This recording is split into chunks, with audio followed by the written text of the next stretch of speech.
Good day, Minecraftians. PurpleMentat here, bringing you episode 4 of my Purple Garden Patron server playthrough. Our one Cocoon of Caprice gave us a chicken, which is fantastic news. That's going to help us out quite a bit. I'm going to be coming over here look at that. Periodically to smash the eggs and try to get another chicken, just like that. And also, because of the shedding that Botania adds, I will occasionally be receiving feathers from my chickens without doing anything else. So, what's next on the equation? Well, it's time to start putting this runic altar to use for us, for two reasons. One, I would like to have more mana generation easily available, and the runic altar is going to be one of the best options for that.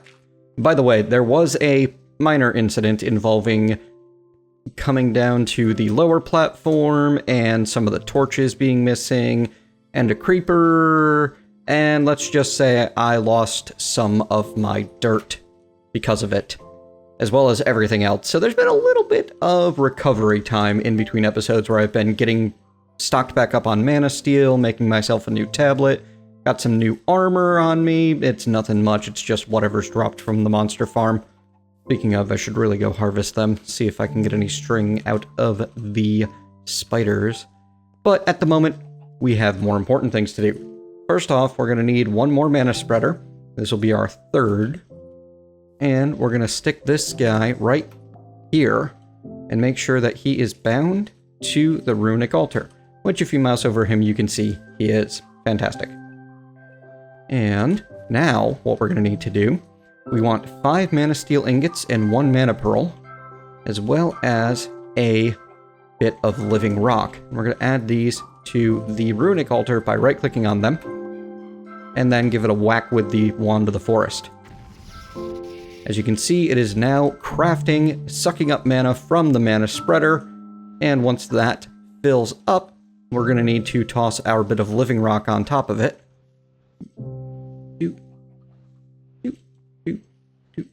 Bam.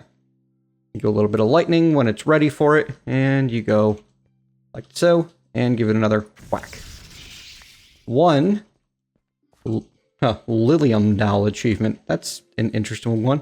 Oh, use a runic altar to create a rune. Okay.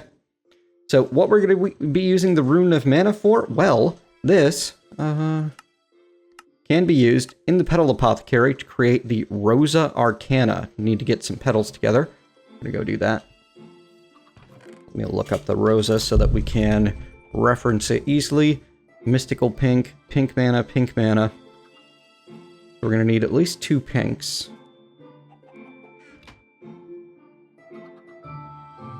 We can put one of these back. And then we need mystical lime, mystical purple, purple mana. Purple and lime. I usually use NEI's search function, which you can enable by double-clicking and typing, to be able to find the proper colors, because I can't see the colors myself.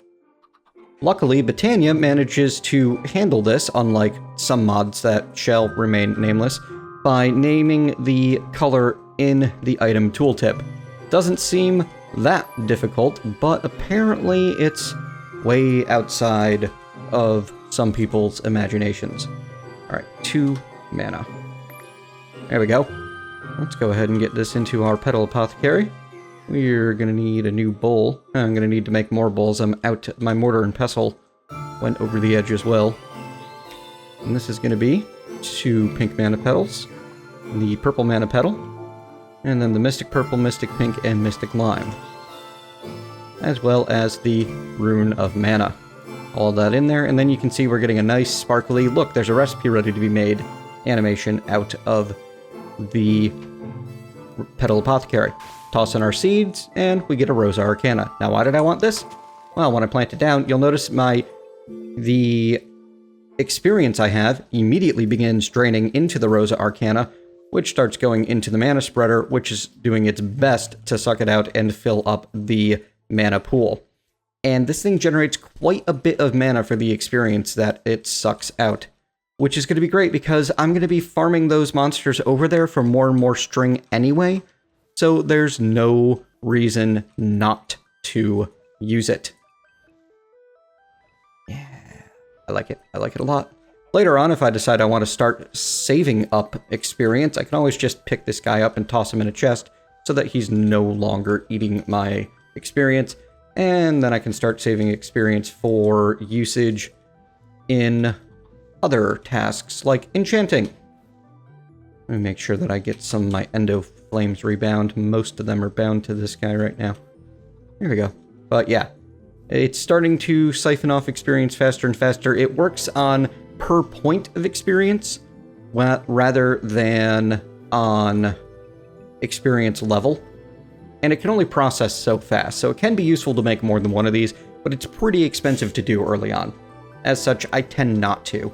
Right now, it's that one will do the job just fine for me. Now, why did I want the feathers in the first place? Well, there's another rune that I want to make, and that is the Rune of Air. Unfortunately, these are going to be rather expensive. I need to make 3 more manasteel ingots, a little bit of string, and then I need to get carpet, which is going to be a pain because it takes wool, and that's a lot of string to spend. So, if I want to start getting wool, I've got a couple of other alternate options. As you can see, I have quite a few pumpkins and pumpkin seeds stored up. So it's not a bad idea for me to knock out some of the dirt around the pumpkins and start using that for other purposes. We'll leave 2 dirt for each of the pumpkins so that they continue to grow relatively quickly. As you can see, I have taken down the melons entirely. And now we're going to put down that 5 dirt in a string next to this water. 2, 3, 4, and then one more right here, which I'm going to need to...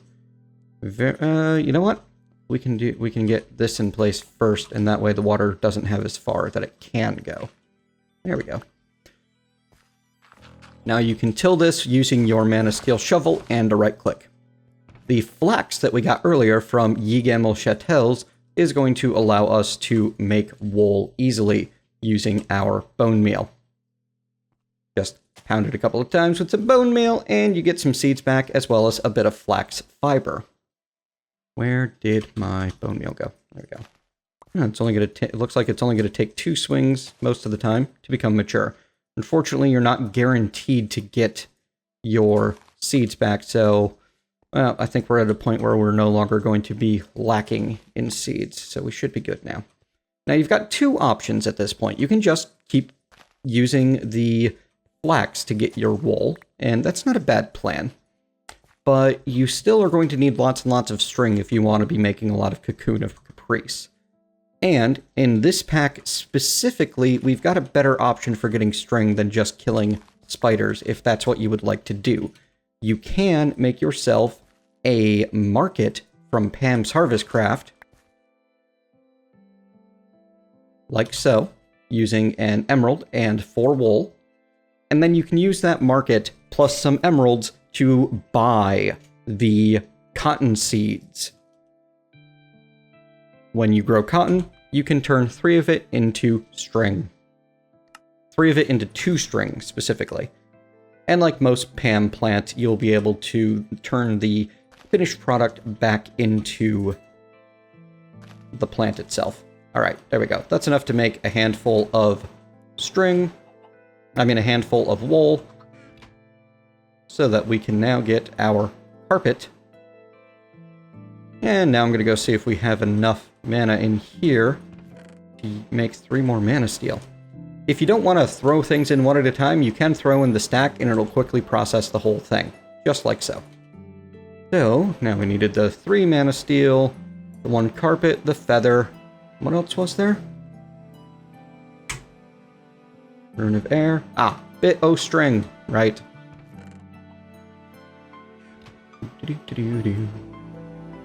Great part about having that Rosa Arcana there is it will just kind of work passively most of the time, and I won't have to put a lot of time, a lot of effort or attention into it. Completely out of bones. Let's fix that real quick and generate more mana for our Rosa Arcana, huh? Well, that was fun. Unfortunately, I'm finding now that my mana tablet is completely out of mana. I'm really scraping the bottom of the barrel as far as mana is concerned here. Needing to remake all of my tools has certainly ate up quite a bit of power, But that's alright. We will get through this. We can do it together. I believe in us. There we go. Let's get this guy made. Oops, I'm going to need another bit of living rock. Every time you use the runic altar, you're going to need some living rock to finish it off. Come on, come on, come on. I can't wait until I can make sand, so that I can make glass, so that I can speed up these mana spreaders. They're the bottleneck at the moment. The mana spreaders, of all things, are slowing me down the most. So it's just painful, you know? There we go. And when you craft the elemental runes, you will get 3 of a kind at a time. Now, why did I want that guy? I wanted him so that I could make a hopper hawk, which is going to be made in the Petal Apothecary, with a redstone root, which I believe I showed you how to make last time, but just in case, you're going to need a piece of redstone, because I dropped it into the void anyway, and a piece of grass, and you just put those into a crafting table together and you get your redstone root. And I also need Mystic Gray, Gray mana, Mystic Light Gray mana. Fantastic. So I can just grab one of the gray and one of the light gray. Ooh, I might be in trouble here, huh? I have gray. I don't have any more light gray flowers, do I?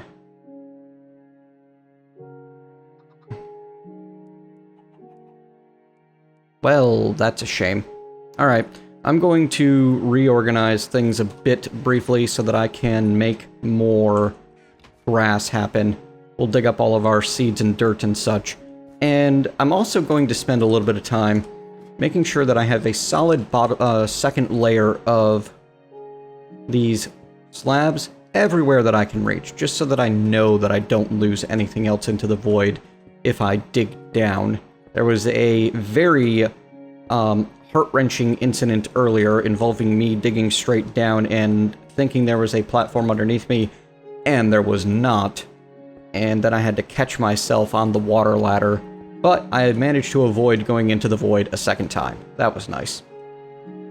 That should be decent enough. We'll fill in some gaps and make it a little bit more square, just in case. There. So, how am I going to rearrange things? Well, I'm really just going to have to dig everything up, aren't I? Yeah, I think so. That's alright. This should be the last time we need to rearrange things for a while, because I'm going to use as much of the floral fertilizer as I can make in the moment, and that will help out a lot.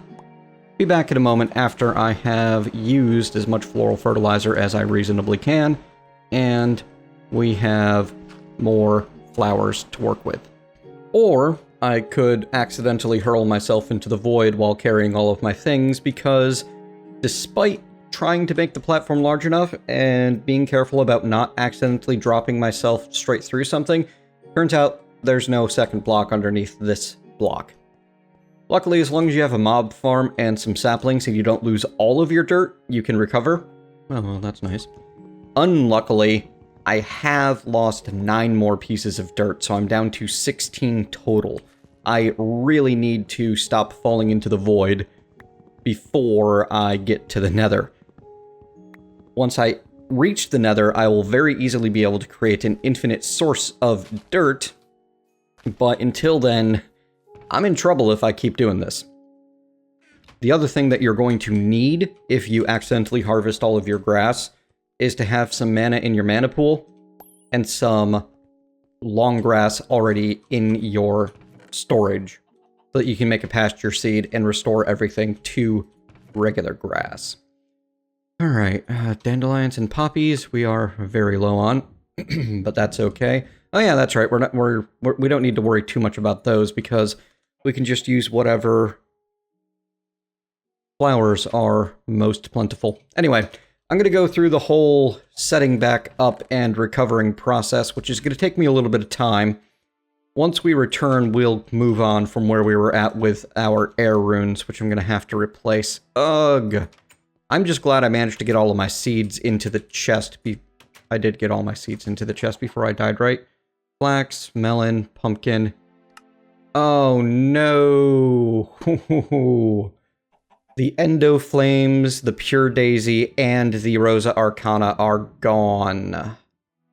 Sadness. Alright, that's fine. We will start by replacing those. And I'm going to spend, probably this will take me an hour or two to grind back to where I was, now that I've lost all of my generating flowers. So yeah, we'll be back. So in rebuilding, I have been obviously using a lot more floral fertilizer, and my experiments with it have revealed an interesting little facet of it. It always generates between 3 and 4 flowers within its area of effect. If it only has 4 pieces of grass in that area of effect, well, they're all going to generate right there, and you will never be shorted from the looks of it. I've never seen it generate more than 4, and I've never seen it generate less than 3. So you're guaranteed a profit even if you just have this little bit here to work with, and you can go a lot faster this way than you can with a much larger area anyway. So this is just going to be more efficient.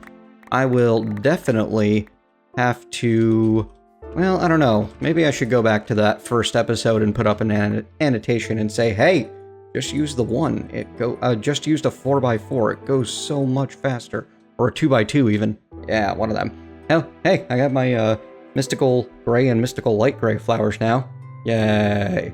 Alright, time to get a new Rosa Arcana, and you know what? I better build a couple of endoflames first, just to be sure that I can keep ahead of mana demand, but then we're going to try to get another Rosa Arcana into play, and replace the manasteel and all that goodness. Let's see, I've got 12 iron. That's okay, it'll work out. If you need to get your hands on, if you have a choice between using a mana pearl and a mana diamond, I would recommend using the mana pearl, because it seems like it requires less mana to craft based on looking through NEI and the Lexica Botania. So keep that in mind for the future. Alright, back to that recovery grind. Inevitably, eventually, during your tree farming exploits, you're going to run into a situation where you just have a giant mess of a huge tree. Luckily, Botania gives you an answer for that. What we're going to need here is a bit of grass to make ourselves a pasture seed. And then we are going to combine 5 living wood, well, into a, hang on. We need a horn of the wild made with living wood and the pasture seed. I didn't like that at all. I don't know why I had a problem with that, but whatever. Now we're good. And then you turn that into the horn of the canopy. You're going to need to use a leaf block to do so, which is going to require shears. I've got some manasteel on hand. Why not make them manasteel shears so that later on I can repair them with my tablet. When you combine these together, you get the horn of the canopy. Now you're going to want to be careful if you've got any fruit trees nearby, because this does not discriminate and has a fairly large range, and you will lose the leaves on your fruit trees. But if I come over here and I blow the horn, as you can see, all taken care of. And if I head up a bit, which we can do using some logs, we can get near the top of those leaves and take out the rest. For the most part, anyway. And that reveals all of the wood that you need to see so that you can cut down the tree. That would have been a pain to cut down by hand. Luckily, we didn't have to. We're up to 8 endoflames again, and I'm about to build another Rosa Arcana to put down where that that pure daisy is, but not until after I make a bunch more living wood, maybe some more living stone. So, yeah, good times. One other thing, little optimization note. You may eventually get tired of manually fueling your endoflames. Don't worry, there is a solution for this. What you're going to need, first off, is a hopper, which is made with chest inside of 5 iron ingots like so. You're also going to need a standard chest and some living wood planks with which to make an open crate. And then your building blocks of choice. So we're going to put one here. And then we're going to need to get some redstone, is the other important bit. The open crate will take any items that are placed into it and force them to drop directly below into the world. Sticks. We're going to need at least 2 redstone torches. Maybe more. Been a while since I've built this one. And you've got a redstone torch like this. If you apply a redstone signal through redstone into this cobblestone, which stepping on the pressure plate will do, it turns the torch off. We put another torch up top. Here we go, like that. And we're going to need a little staircase to get up there for the time being. When that torch is off, when that torch is on, meaning there's nothing on that pressure plate, this torch is off. Which means this redstone is off. Which means this hopper will allow things to pass through. If you want to see it in demonstration, here you go. Charcoal falls down, lands on the pressure plate, activates the pressure plate, stops the hopper from passing any more through. Endoflame eats the charcoal, pressure plate is freed, and it lets 2 more charcoal through. Very simple auto endoflame. The only difficulty in this particular setup is that you have to get up there to... Well, actually, you can fuel it from the ground. You can even keep your charcoal in the hopper itself if you prefer. So, there you go. Your basic automated charcoal feeder for your endoflames. Works just fine for regular coal as well. This will be a better demonstration. Oh, it's actually eating these up. Here we go. This will be the better demonstration.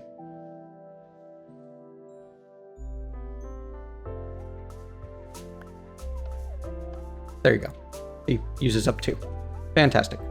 Guess what I learned while I was playing around farming up more ore to be able to finish my plans for a trip to the Nether sometime very soon. The orchid is redstone controllable, which means you can set up a whole bunch of stone and then... Oh, that's great. Wow.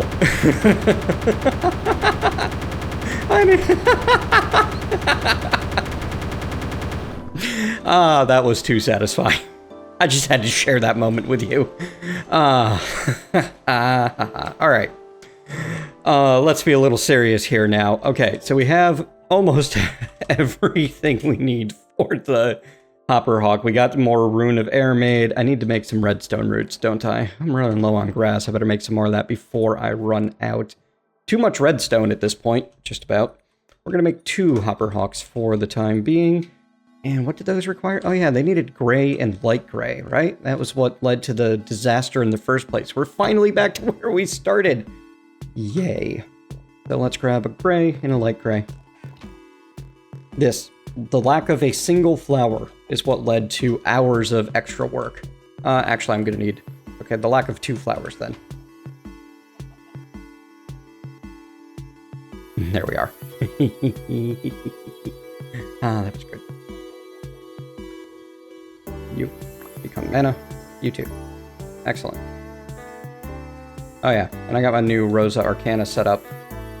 Draining off experience that I get mainly from mining and sometimes from killing monsters. And where's my rune? There we are. We're gonna need seeds and a bowl. Huh, must have accidentally put that away or thrown it off the side. It's also a possibility. Oh no, I already have one. It's full of water. Explains much. Okay, so redstone root, light gray mana petal, gray mana petal, rune of air, light gray petal, pumpkin, and hopper hawk kit, and then another one for good measure. The big challenge at the moment is if I want to use the hopper hawk, I have to tear down one of my trees, but that's alright. I'm in a place where I can afford to have one less tree going at the top. Well, a few less trees going, most likely, once I get that far. And also, just for safety's sake, we're going to put the dirt up here, and some slabs next to it. On those slabs, we're going to go ahead and build a chest. In fact, I'm going to need a few. And now we can just stick the hopper hawk up here to show you how it works. All funnels in. So if those chickens were to drop a feather or lay an egg, it'll get sucked up by the hopper hawk and put into an adjacent inventory. 4 feathers and 4 eggs so far. Wow. Yeah. So this thing's going to be essential for our basically automated gathering, which is what we're going to be working on now because, well, let's see if I have enough string to get this started. I need 8 string before I can do the next step, and I have 7. Well, I hear a spider. All right, back in a moment. All right, folks, finally have all of the materials together that we're going to need for Plan Nether. You may remember from the beginning that we can use fell pumpkins to create blazes. Well, I need to look up the recipe. I don't know it. Apparently, those need to be in a certain location. There we go. 8 fell pumpkins. To do so, you need to put those fell pumpkins on top of 2 iron bars. One of the other neat things that you'll know if you have read through the Lexica Botania, because the Lexica will tell you everything you need to know about this mod. Want more? You know what? That's fine. We'll use some cobblestone walls in the middle so we can kind of see through a little bit. That's fine. It'll be prettier that way, right? Yeah. I like it. And of course, slabs up top so that nothing can spawn up here. Now, the plan is to, put down our bars like so that we can then fill in a bunch of the blazes all at once by placing the fell pumpkins on top and then close them in as permanently as possible by sealing this whole thing off. Blazes can shed blaze powder, and blaze powder can be used to create blaze lamps. Blaze powder.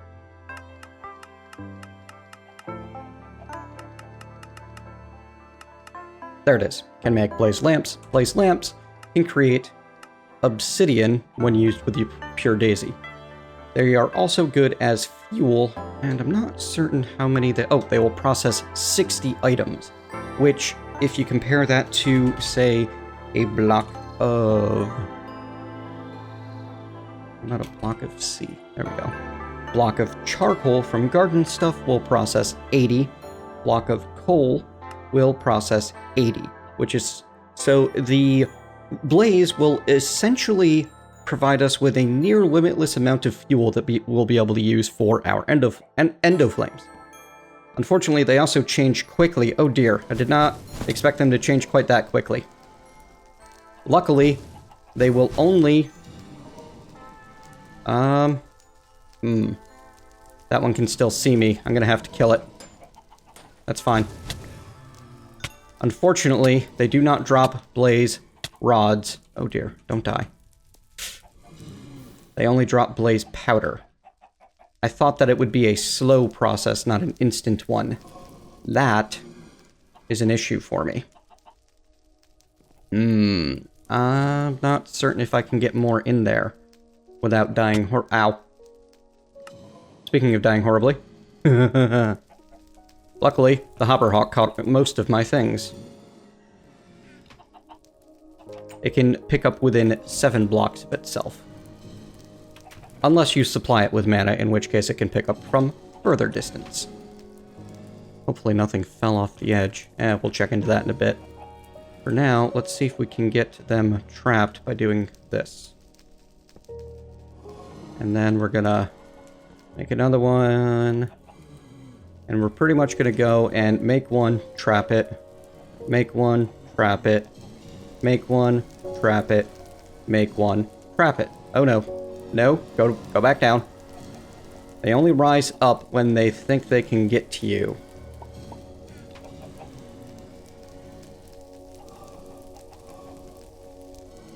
And trapped. Excellent. And as you can see, we're already starting to get blaze powder in there. I got 4 from the initial one, and now more are coming in. Fantastic. So I'm going to let that blaze powder accumulate over time.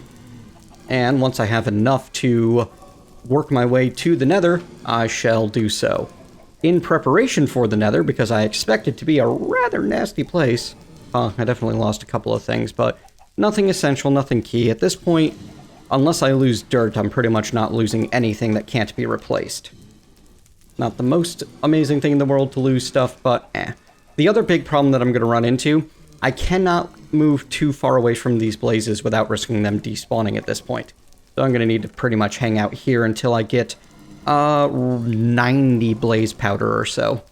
You know, killing them might be faster than waiting for them to shed. Let's take a look at the details on shedding. It probably just says occasionally, but I'm still going to take a look. Yep, just occasionally. It doesn't say any more details than that. Well, we do have the fairly simple ability to create massive amounts of blazes.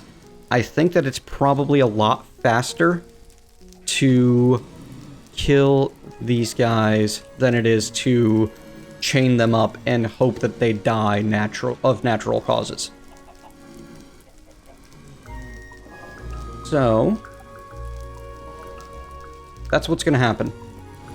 I am going to get myself something that's going to help me protect myself from them. But for the meantime, let's kill the ones that we already have by just opening a bit of a window in. Ow. Ow. This is not going as well as it could.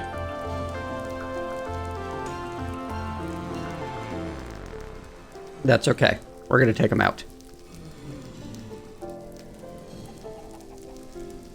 Potions would help a lot, but those aren't an option until you have... Oop, no.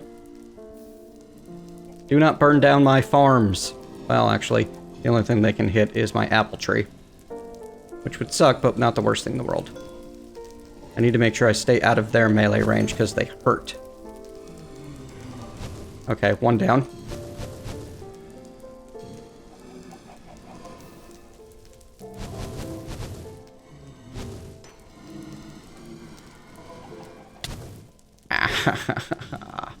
Not great. Anyway, you get the idea. I shouldn't be losing anything over here, so yeah. Back soon.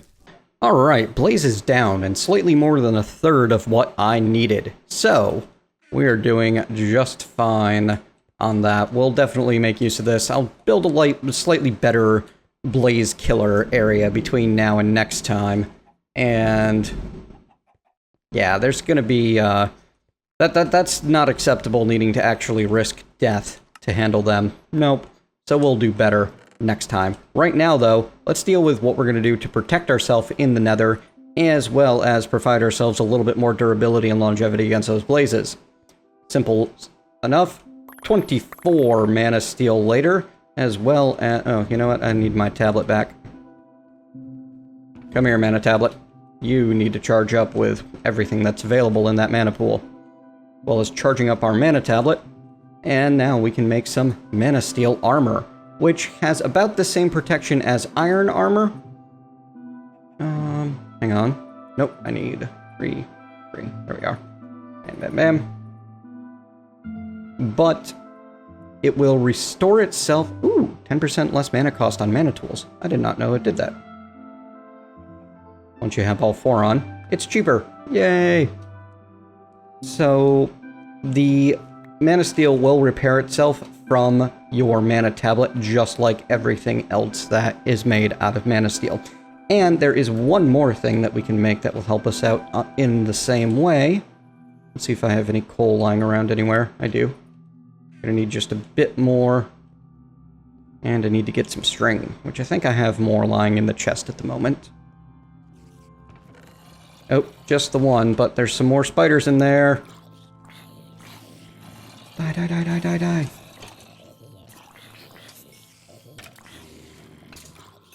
Now, the real question I have to ask myself is, how safe do I want to be in the Nether? Because it wouldn't be too hard to make myself an enchanting table. Well, actually, no. It would be pretty impossible because I need books, don't I?